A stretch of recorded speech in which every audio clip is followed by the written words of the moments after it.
Buenos días, chicos. Vamos a ver el día de hoy el lenguaje, página 78, sinónimos y antónimos. Vamos a ver ambos. La primera parte, los sinónimos van a ser palabras diferentes que van a tener un mismo significado. Con ellos vamos a hacer referencia varias veces a un mismo objeto sin necesidad de repetir la palabra dentro de un mismo texto. De igual manera, si dentro de una oración nosotros ya utilizamos la palabra, se pueden buscar estos sinónimos para no sonar repetitivo o no, que no sea cansada la lectura por leer la misma palabra o caigamos en la redundancia.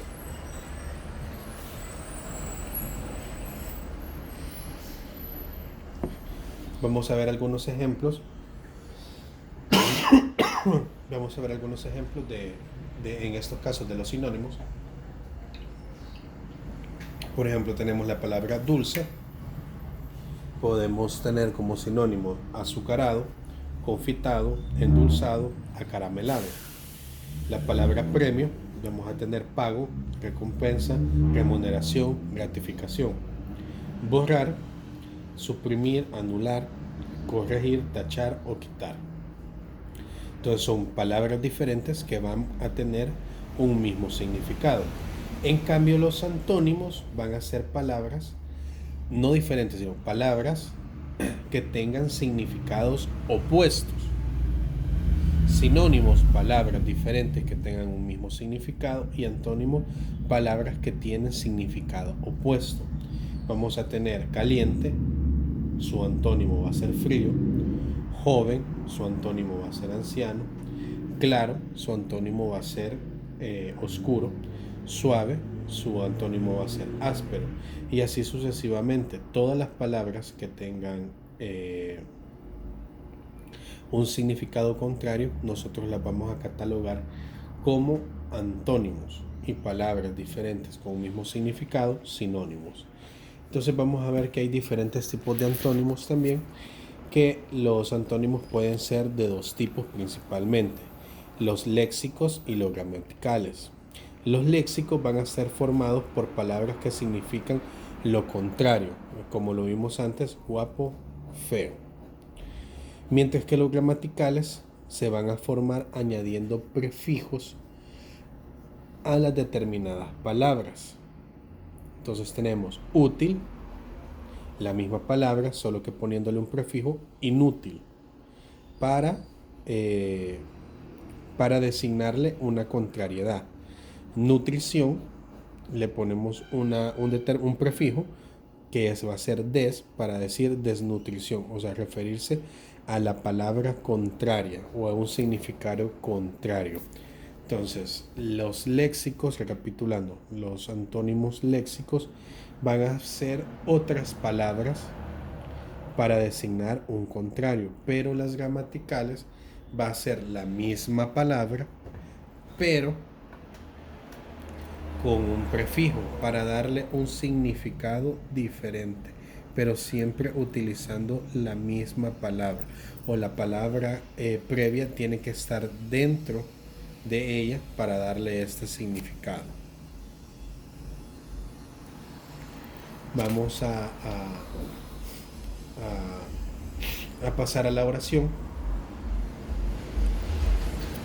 La oración va a ser un conjunto de palabras que van a expresar una idea con un sentido completo.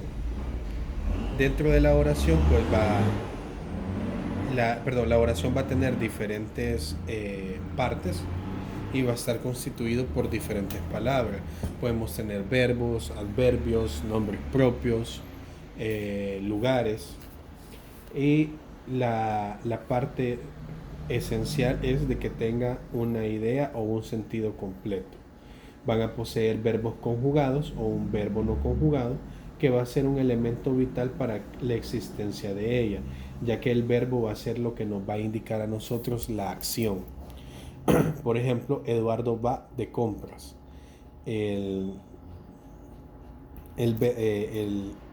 Esta oración va a contener el sujeto o el nombre propio, que va a ser Eduardo, va a tener el verbo, que es lo que le va a dar la vitalidad, que es va, del verbo ir o de llegar a un lugar.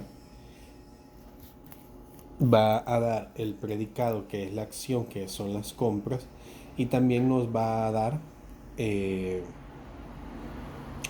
el tiempo, nos va a dar el tiempo, que es un a diario. Toda oración gramatical va a constar de dos partes esenciales, como se los mencionaba antes, que va a ser tanto el sujeto como el predicado. María, en este caso, va a ser o el sujeto, hizo muchos tamales, va a ser el predicado.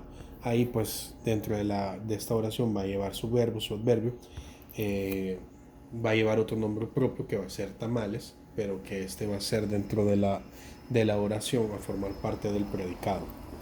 Entonces el sujeto va a ser la persona, animal, objeto, cosa, fenómeno de quien se va a decir algo, o de quien se va a hablar, o que se le va a designar una acción.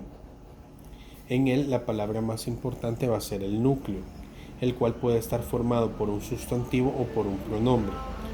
Vamos a ver algunos ejemplos. Tenemos el primero, que es Rubén encontró a su papá. El sujeto va a ser Rubén, que en este mismo caso va a formar el núcleo, que es la parte del sustantivo. Tenemos otro ejemplo, que es él encontró a su padre. Cambiamos el nombre propio por un pronombre, que va a ser él, que este va a venir a ser el sujeto, que es el que va a formar el núcleo. Entonces, dentro de la oración, el sujeto no necesariamente tiene que haber un nombre propio, tanto de persona o cosa, sino que también podemos utilizar pronombres como él, ella, nosotros, vosotros, para formar la oración. El predicado va a ser todo lo que se diga del sujeto, lo que se diga o lo que se designe que el sujeto esté haciendo. Dentro de la oración, la palabra más importante dentro del predicado va a ser el verbo, que va a estar en forma conjugada o en forma no conjugada, el cual va a cumplir la función de núcleo. Entonces tenemos dentro del predicado, no vayamos a confundir lo del núcleo, ya lo vamos a expresar con eso. La oración dice: Susana tiene como mascota un pastor alemán. Si agarramos toda la oración, Susana va a ser el sujeto, tiene como mascota un pastor alemán, va a ser el predicado. Pero si quitamos el sujeto y hacemos un corte y solo nos queda todo el predicado, vamos a encontrar el verbo, que va a ser tiene, que este verbo es el que se va a convertir en el núcleo del predicado, no de la oración. O sea, el núcleo de todo va a ser el sujeto, pero solo del predicado el núcleo va a ser el verbo. En la oración el predicado puede presentarse de dos formas diferentes. Podemos tener un predicado nominal o un predicado verbal. El predicado nominal va a estar formado por los verbos copulativos: ser, estar, parecer. Entonces, por ejemplo, tenemos Joaquín es mi hermano, va a ser nominal porque tiene un verbo copulativo conjugado, que es ser. Pero dentro del predicado verbal va a estar formado por verbos que no son copulativos, como caminar, vender, jugar, cantar, correr, asistir, entre otros.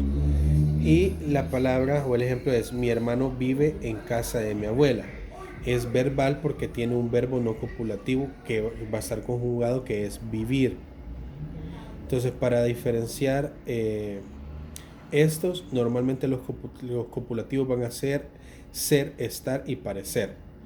Y todos los demás vendrían a ser los predicados verbales.